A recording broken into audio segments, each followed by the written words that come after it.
Big باس Telugu season 9 کے لیے میزبان کی تبدیلی کی خبریں گردش کر رہی ہیں اور اطلاعات کے مطابق وجے دیوراکونڈا کو میزبان بنانے پر بات چیت جاری ہے۔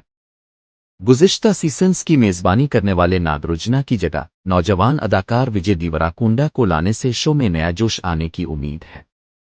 تاہم بگ باس میکرز کی جانب سے اس پر کوئی باضابطہ اعلان ہونا باقی ہے۔ بھارتیہ جنتا پارٹی کے ایم پی تیجسوی سوریا نے تمل ناڈو کی مشہور گلوکارہ اور بھرٹین رقاصہ شیواشری اسکندی پرساد سے شادی کر لی۔ شادی کی تقریب بنگلورو کے ایک نجی ریزورٹ میں روایتی جنوبی بھارتی انداز میں منعقد ہوئی، جس میں خاندان اور قریبی افراد شریک ہوئے۔ شادی کے بعد تیجسوی سوریا اور ان کی اہلیہ نئے گھر میں گرہ پرویش رسم کے ساتھ داخل ہوئے۔ بالی ووڈ سٹار وکی کوشل کی فلم چھاوا کی تیلگو ریلیز پر تنازع کھڑا ہو گیا ہے۔ آندھرا پردیش مسلم فیڈریشن کے صدر محمد ضیاء الحق نے فلم میں تاریخ کو توڑ مروڑ کر پیش کرنے کا الزام لگاتے ہوئے اس کی ریلیز روکنے کا مطالبہ کیا۔ فلم جو پہلے ہی ہندی میں کامیاب رہی ہے، تیلگو ریاستوں میں ریلیز سے قبل تنازع کا شکار ہو گئی۔ متحدہ عرب امارات میں مزید 2 بھارتی شہریوں محمد ریناش اور مرلی دھرن کو سزائے موت دے دی گئی، جو قتل کے مقدمات میں مجرم ثابت ہوئے تھے۔ بھارتی وزارت خارجہ نے تصدیق کی کہ ان کو قانونی مدد فراہم کی گئی تھی اور ان کے اہل خانہ کی آخری رسومات میں شرکت کے لیے انتظامات کیے جا رہے ہیں۔ اطلاعات کے مطابق یو اے ای میں سزائے موت پانے والے بھارتی شہریوں کی تعداد میں مزید 25 افراد شامل ہیں۔ تروپتی مندر میں بھکتوں کے لیے مفت کھانے انو پرسادم کے مینو میں چنے کی دال کے وڑی شامل کر دیے گئے ہیں۔ T T D chairman B R Naidu نے اس نئے آئٹم کا آغاز کیا اور بتایا کہ روزانہ 35,000 وڑی بھکتوں کو پیش کیے جائیں گے۔ مستقبل میں اس تعداد میں مزید اضافہ کرنے کا منصوبہ ہے تاکہ زیادہ سے زیادہ زائرین مستفید ہو سکیں۔ بھارتی فاسٹ باؤلر محمد شامی، جو اس وقت چیمپئنز ٹرافی میں مصروف ہیں، کو آل انڈیا مسلم جماعت کے صدر مولانا شہاب الدین بریلوی نے تنقید کا نشانہ بنایا۔ انہوں نے کہا کہ رمضان کے مقدس مہینے میں روزہ نہ رکھنا مذہبی گناہ ہے اور شامی نے ایسا کر کے غلطی کی ہے۔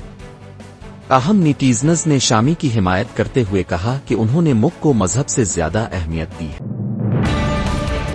جنوبی کوریا کی فوج کی غلطی سے 8 بم غلط جگہ گر گئے، جس کے نتیجے میں 7 افراد شدید زخمی ہو گئے اور ایک بڑی عمارت منہدم ہو گئی۔ ایئر فورس حکام کے مطابق کہ F-16 طیارے سے غلطی سے MK-82 بم گرنے کے باعث یہ حادثہ پیش آیا۔ زخمیوں کے علاج کا خرچ فوج برداشت کرے گی، جبکہ حادثے میں ایک چرچ اور 2 گھر بھی تباہ ہو گئے۔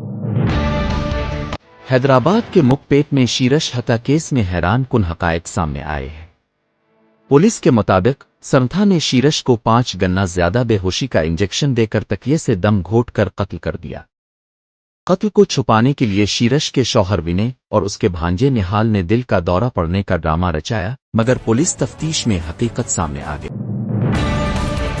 چیمپئنز ٹرافی میں بھارت فائنل میں پہنچ گیا ہے اور 9 مارچ کو نیوزی لینڈ کے خلاف دبئی میں ٹرافی کے لیے میدان میں اترے گا۔ اطلاعات کے مطابق یہ ٹورنامنٹ 2 سینئر کھلاڑیوں محمد شامی اور رویندر جڈیجا کے لیے آخری ICC ایونٹ ہو سکتا ہے۔ جڈیجا کی عمر اور T20 سے ریٹائرمنٹ، جبکہ شامی کی فٹنس مسائل کی وجہ سے 2027 کے ورلڈ کپ میں ان کی شمولیت مشکل نظر آ رہی۔ تلنگانہ ہائی کورٹ نے لکچرلا اور حکیم پیٹ میں زمین کے حصول پر اہم فیصلہ سناتے ہوئے نوٹیفیکیشن کو منسوخ کر دیا اور زمین کے حصول پر روک لگا دی۔ حکومت نے ان علاقوں میں انڈسٹریل کوریڈور کے لیے 1177 ایکڑ زمین حاصل کرنے کی کوشش کی تھی، لیکن مقامی کسانوں کی مخالفت کے بعد عدالت نے کارروائی معطل کر دی۔ کسانوں کو معاوضہ پلاٹ اور ملازمت دینے کی پیشکش کے باوجود کچھ علاقوں میں زمین کے سروے کے دوران کشیدگی پیدا ہوئی۔ فلوریڈا میں چور نے کروڑ مالیت کے ہیروں کے جھمکے چوری کر کے پولیس سے بچنے کے لیے نکل لیے۔ ابتدائی طور پر پولیس کو ثبوت نہ مل سکا، لیکن جیل کے عملے سے بات چیت کے دوران اس کا راز فاش ہو گیا۔ اسکیننگ کے بعد ہیروں کا پتہ چلا اور مجرم کو سزا سنائی گئی۔ نلگنڈا کے سرکاری اسپتال میں 3 سالہ بچے کے اغوا کا واقعہ سامنے آیا ہے، جہاں نامعلوم شخص نے کھیلتے ہوئے بچے کو بہلا کر لے گیا۔ CCTV فوٹیج میں دکھایا گیا کہ ملزم بچے کو فون پر بات کرتے ہوئے ریلوے اسٹیشن کی طرف لے جا رہا تھا، لیکن اس کے بعد کوئی سراغ نہیں ملا۔